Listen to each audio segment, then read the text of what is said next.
So కాన్స్టిపేషన్కి కూడా చెప్పండి. Multigrain పిండి కానీ మల్టీ మిల్లెట్ పిండి కానీ తీసుకొని 2 పుల్కాలు తగినంత పిండిని మనం తీసుకొని అందులో 2 to 3 teaspoons చియా సీడ్స్.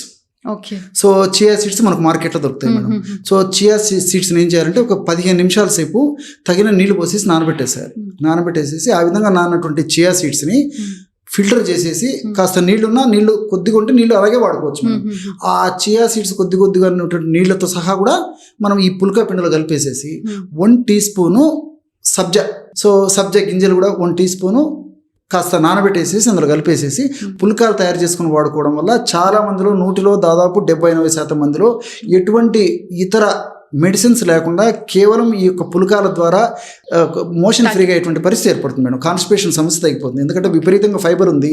ఈ యొక్క ఫైబర్ వల్ల ప్రేవుల కదలికలు బాగా పెరిగిపోతాయి. లోపల మ్యూకస్ను కూడా బాగా డెవలప్ చేస్తుంది. కాబట్టి మలం కూడా సజావుగా ముక్కకుండా చాలా సులువుగా ఫ్రీగా యొక్క ప్రేవుల కదలికలో మనం ఫ్రీగా విసర్జన అవుతుంది మేడం.